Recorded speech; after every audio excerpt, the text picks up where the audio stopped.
Tuesday. Had yesterday off for President's Day. Hopefully you guys took some time off and relaxed a bit, but plenty to get to this week. It's going to be a big week. We've, of course, got the state legislature coming back into session Wednesday. Governor J.B. Pritzker here in Illinois is going to be delivering his budget address and State of the State speech, so you Illinois taxpayers will find out just how much of your tax money the governor's looking to allocate to different things. So we'll talk a lot about that tomorrow, especially previewing what's expected in the governor's speech. A little bit later on, we'll share a conversation I had with William Kelly, Chicago reporter, about the migrant situation and also crime in the city, plus his take on what's happening with the ShotSpotter contract in Chicago. So we've got that to tackle as well, but also we've got Today in Gun News. We'll look at some of what could be discussed at the Illinois State Capitol today, with legislators returning today, but also a whole host of things happening across the country, including that shooting in which several first responders were shot and killed over the weekend. But that's not the only thing that's happening when it comes across country in the world of the Second Amendment and gun news. So stay tuned. All of that's on the way here with Bishop on Air. I'm Greg Bishop. Thanks for hanging out with me each and every weekday morning. Like, subscribe, hit that notification bell, and follow along with Bishop on Air.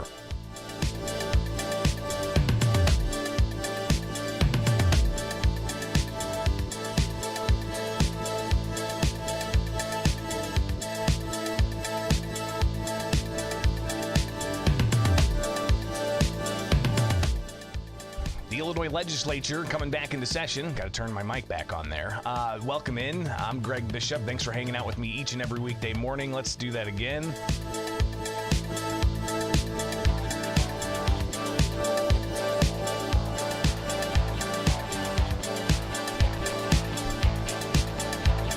Live to tape, guys. Live to tape. The Illinois legislature coming back into session on... It's like a clown show sometimes, I swear. All right, welcome back. And 5, 4, 3, 2, 1. The legislature coming back today in Illinois, and they've got some issues they're going to tackle when it comes to the Second Amendment and gun control, but you've got stories across the country impacting gun owners from a variety of different angles. Including the situation that happened, just an absolutely horrific situation in Minnesota, where if you follow what's going on in the Twitter sphere, the suspect in where several first responders were shot and killed in a hostage situation, it looks like this individual was actually somebody who was prohibited from owning firearms, but had firearms. So obviously there's going to be a lot of conversation about gun control in the aftermath of something like that. And this after the highly publicized Kansas City Super Bowl parade shooting that happened. And the suspects in that case apparently being juveniles, and the situation there seeming to be a conflict of some sort, not somebody who is hell-bent on going out and taking out a bunch of people, but either way, people being caught in the crossfire there, and just a horrific story. But clearly, some advocates are using these instances as ways to try to pass more laws to go after and control who owns and what kind of firearms they own. Welcome in, Bishop on Air. It is every morning we hang out and go through some of these stories with you. I deal a lot with what's going on in Illinois in particular. But obviously, we've been tracking the gun and magazine ban in the state of Illinois. Not many updates on that except for in 8 days in the Southern District of Illinois. You've got the federal judge who's moving forward with the merits of the challenge of Illinois' gun and magazine ban. We've been tracking that for well over a year now as the gun and magazine ban in the state was implemented back on January 10th of 2023. And a whole series of lawsuits against that measure. So we'll continue to track that, including leading up to the February 28th status hearing scheduling conference with the plaintiffs' attorneys from the 4 groups there, laying out who their witnesses and experts and evidence they're hoping to present. But let's go through some of these headlines, especially when it comes to the national picture, and then we'll take a look at just some of the legislation that could come up at the Illinois State House today, including a measure about juvenile firearm offenses, a firearms task force. You've even got measures from Republicans that could come up today dealing with firearms. So we'll take a look at some of that and a long list of bills that the Illinois House could consider in committees today when they return. But let's get back to the national headlines here. Of course, you've got the situation in Minnesota that is heart-wrenching to even think this type of thing happens, but it does. You've got a series of first responders that were shot and killed in Minnesota. And the news coming out that suspect that killed a cop and a first responder, I think firefighter as well in the mix with 2 officers and several shot. But that suspect apparently was a felon, barred from owning guns. So it goes to show that even gun laws, and this is something that the Second Amendment advocates say, is criminals don't follow gun laws, and they commit heinous crimes breaking the law. So you can have all of these laws stacked up that make it difficult for non-violent individuals to protect themselves, while criminals just don't follow that. So we'll see how that conversation goes. But this is after you, of course, got the measures that could be passed in Missouri or not passed in Missouri dealing with firearm control. Here is Bearing Arms reporting that Missouri lawmakers won't move a bill that repeals some gun-free zones after that Kansas City shooting. So there was some effort in Missouri to try to bring about relaxing these so-called gun-free zones where they tell you can't carry a firearm even if you're a concealed carry permit holder. And I would imagine that parades are probably one of those. But again, criminals will act in a criminal manner. And that is something I think is still part of this debate as to, do we make things more onerous for individuals to protect themselves while criminals, again, time and again, seem to not follow the law. So you've got that situation in Missouri. All right, so Missouri's going to be handling a variety of things when it comes to legislation with their state legislature.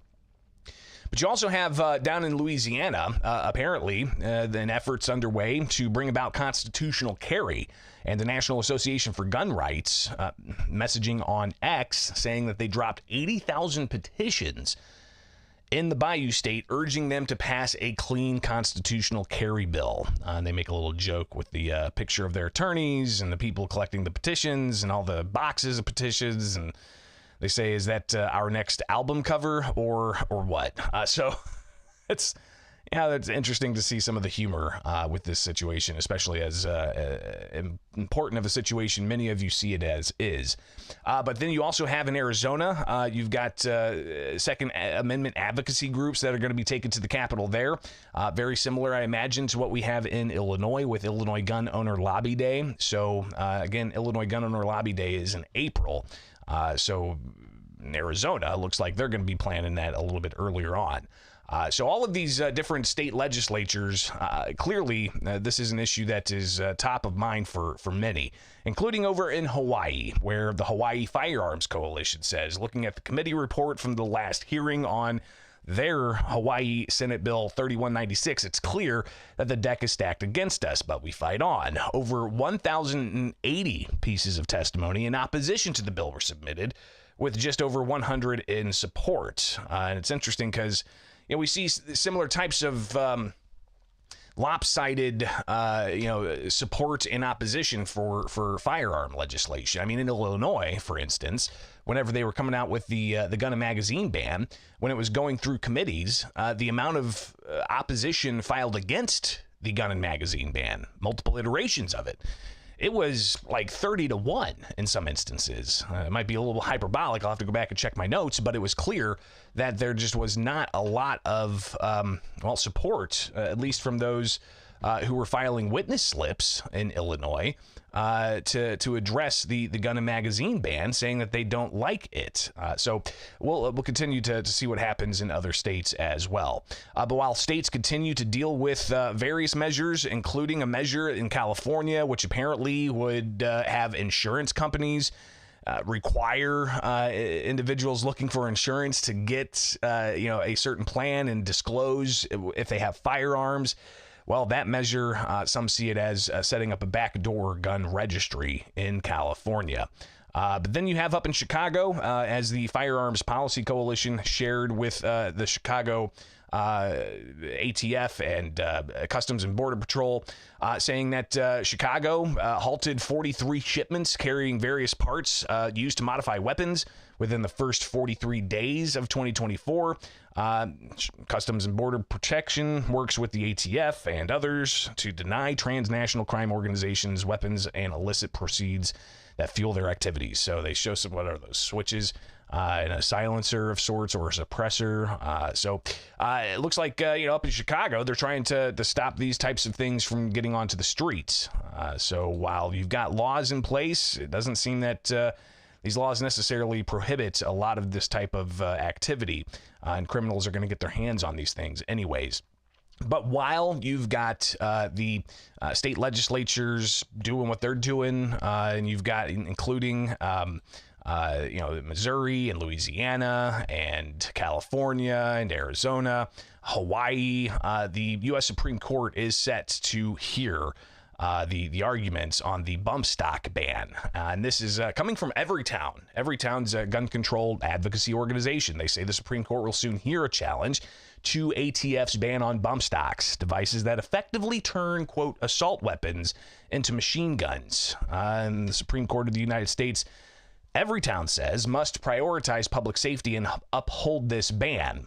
So they share an article from everytown.org about what they think people need to know about this case. But what's interesting is this particular case, when it comes to the bump stocks, really, I think, it's going to be interesting to see how the conversation about what is a, quote, assault weapon, is it a semi-automatic firearm? Because a bump stock, they say, turns that into an automatic firearm when, it's just a little like spring-loaded device of sorts that, just kind of you hold the trigger and it recoils for you, and that uses that recoil as a way to get to the next trigger pull without actually having to pull the trigger. That's just my layman's understanding of it. But if you've got the state in that case talking about how it turns semi-automatic firearms, legal semi-automatic firearms, into machine guns, isn't that a clear delineation? And how is that type of argument going to be used in a case like in Illinois challenging the gun and magazine ban? So interesting to see the intersectionality of these types of things. So that's what's happening across the country. What's happening in Illinois today? The state legislature is back in session, and there's a whole bunch of bills in the House that could be brought up. There's HB 90, which is a measure dealing with juvenile and firearms offenses. It talks about how, and we'll just pull this up here and read some of it, provides that if the minor has previously been placed on probation for an offense that involves the possession or discharge of a firearm not causing injury, and in conviction is convicted of a subsequent offense involving the possession or discharge of a firearm not causing any injury, then the court shall require the minor to participate in a social service program. So, a social service program for juveniles caught with firearms, shooting them off illegally. You've got Thaddeus Jones with House Bill 1224 that could be brought up in committee today, and it highlights a task force consisting of 24 police officers appointed by the Director of Illinois State Police, and the members of the task force shall select a chairperson, provide that members of the task force shall receive no compensation, and they shall be reimbursed for necessary expenses incurred during performance of the duties, but provides that the task force shall meet at least once monthly to study ways to reduce violence in local communities caused by illegal use of firearms and to make recommendations to the Governor and General Assembly on suggested legislative solutions to this problem. So another task force to address an issue of violence in places like Chicago. Not the only types of things that they could deal with when it comes to firearms, just looking at the litany of various legislative measures that could come up in committee today. So those were just a couple. I know that Amy Ellick has a couple of measures as well dealing with firearms. We'll see if we can find those really quick. The FOID concealed carry measure. This is House Bill 4260, which could be heard in the Judiciary Criminal Committee at 4 o'clock this afternoon. So we'll see what happens there. But this measure from a Republican state representative, Amy Ellick, that amends the FOID Card Act and provides that Illinois State Police, if they deny an application for or revoke and seize a firearm owner identification card because of an individual been a patient in a mental health facility, then the notice to the applicant or card holder of denial of an application for or revocation of a person's FOID card shall include the date and times of the admission in the place for where a person was held at a mental health facility. So in a way, it's like, if you're gonna use this as a means of going after somebody's FOID card, then you need to spell out exactly what it is. But it also provides that the cost for replacing a FOID card and concealed carry license is $5 if the person has changed his or her address. So that would change that particular element of the FOID card. So some other measures that could come up. Let's see here. Just cycling through firearms offense, habitual criminal. John Cabello also has a measure to repeal the FOID Act. So that's in judiciary. Now, this doesn't mean it's going to happen. Doesn't mean it's going to be brought up. It just means that it's in the Judiciary Committee, which is actually interesting because previously you hadn't had all of these measures in committee. You actually had, them just languish in the Rules Committee, but apparently these measures are being put into committees. So John Cabello has this measure to repeal the FOID Act. He also has a measure about firearms habitual criminals. So we'll see what happens with those, if those get brought up and actually discussed, or how they proceed with those. Anthony DeLuca has another one with firearm offenses for adults and juveniles. You've got a variety of other legislation that could come up in committee dealing with unserialized firearms. Margaret Croak, Democrat. Let's see what this measure does. This measure would make it a Class 4 felony for the penalty of a first violation of the provision of that prohibits the knowing possession, transportation, purchase, or receipt of an unfinished frame or receiver. So this could come up in the Judiciary Committee today in the House, which, again, would ultimately make it a Class 4 felony for possessing a unfinished frame or receiver. The party possessing or receiving the unfinished frame or receiver is a federal firearms importer, and this is unless it's an importer or federal firearms manufacturer. The unfinished frame or receiver is possessed or transported by a person for transfer to a federal firearms importer or federal firearms manufacturer, or the unfinished frame or receiver has been imprinted with a serial number issued by a federal firearms importer or federal firearms manufacturer. So again, this is a measure. It's House Bill 4550, could be heard today in the Illinois House Judicial Committee, the Judiciary Criminal Committee. Let's see what else we got coming up. Just scanning over several dozen bills that could come up in committee today. A variety of different things, from energy to transportation to a whole host of things. So those are just some of the bills in the Illinois legislature that could come up today in the House Judiciary Criminal Committee. So I'll be monitoring that and let you know what comes up, what advances, and so on.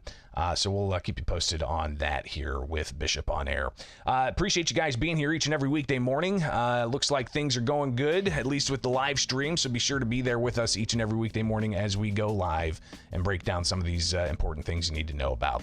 All right, I'm Greg Bishop. Thanks for hanging out. Be sure to like, subscribe, hit that notification bell, and join us each and every weekday morning here with Bishop on Air.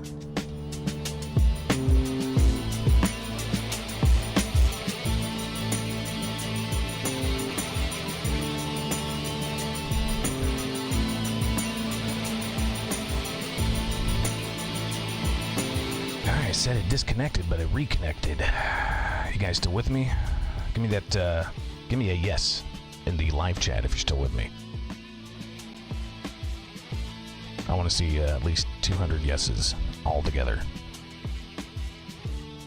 You guys still with me? Come on. All right, there they are. Yes. All right, good.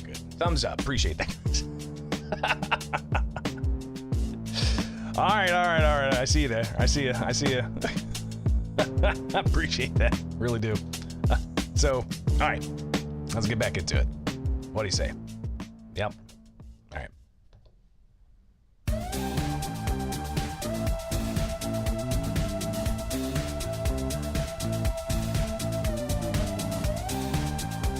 From the ongoing migrant crisis to reports of crime to even ShotSpotter, apparently still around despite Chicago Mayor Brandon Johnson saying he's ending the contract. Reporter William Kelly talked with him earlier today on the streets of Chicago, and he shares with us here with Bishop on Air some of his thoughts on some of his reporting, talking with sources on the ground. So let's get right on into it. Of course, the ongoing migrant situation, it's something that is causing a lot of headache, especially when it comes to those concerned about the humanitarian crisis, which it very much is. But you also have the ongoing situation with the cost of the migrants. But the tension between Chicago Mayor Brandon Johnson and Illinois Governor J.B. Pritzker is clear. If you recall, last week, Governor Pritzker announced that the state and Cook County are putting up $250 million for the coming fiscal year to help deal with the migrant crisis. Chicago is not part of that. And then you had Chicago Mayor Brandon Johnson come out and say, hey, we're part of this. We're helping, manage this, quote, mission. But there was clearly some difference of opinion being seen as people read between the lines between Governor Pritzker and Mayor Johnson. And William Kelly elucidating that a bit when I chatted with him earlier this morning. Well, God bless you, Greg. That is correct. We have a very unexpected twist in this migrant crisis. Apocalypse is what I'm hearing from the citizens of Chicago. And that is that it has brought tension between the Democrat governor of Illinois, J.B. Pritzker, and the Democrat mayor of Chicago, Brandon Johnson. And it seems to be focusing, it's being reported that it's an issue of funding. Now, I think, from what I'm hearing from my sources in City Hall, it's more an issue of Mayor Johnson feeling disrespected by the governor, Pritzker. This is, Pritzker's obviously very, very nervous about this upcoming DNC, the Democrat National Convention in Chicago this summer, and he's very worried about the way Mayor Johnson seems to be, losing respect of his colleagues. So this is more. It's not a question of funding, as is being reported. The fact is that both of these Democrat elected officials are pro-migrant, pro-sanctuary city, pro-sanctuary state for that matter, and pro-funding.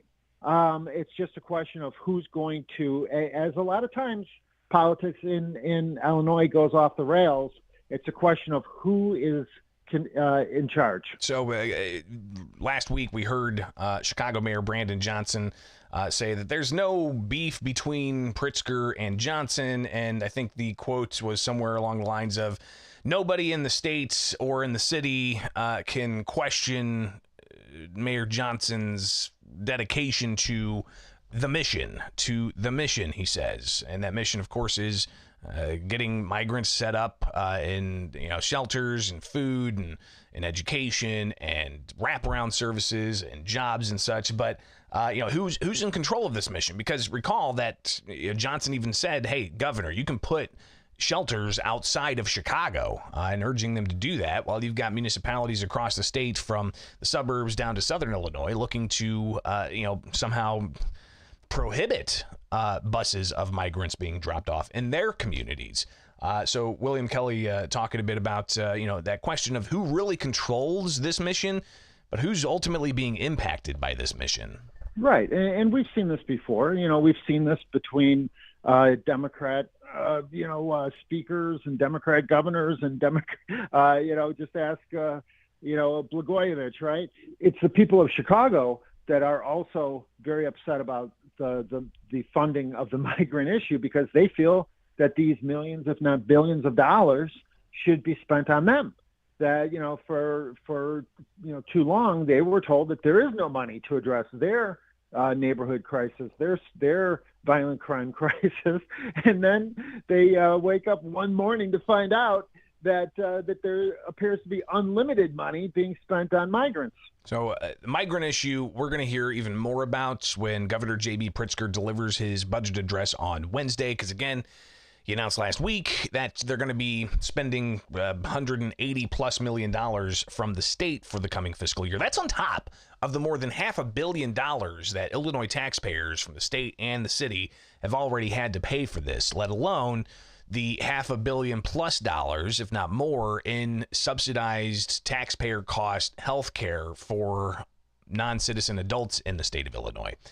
So clearly there's a lot of financial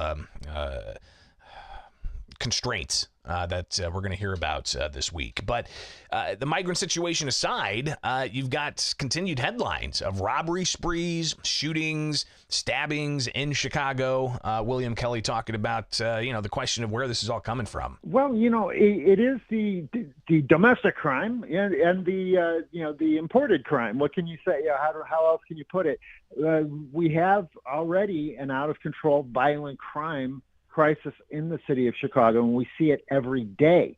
Horrific scenes, videos. A lot of it is caught on video, crystal clear, because it's broad daylight, where car loads of robbers jump out fully masked in all black, head to toe. I mean, that should be a clue right there. If you see people running up and down the street in full mask, wearing black from head to toe, right? And they jump out of cars and they beat their victims.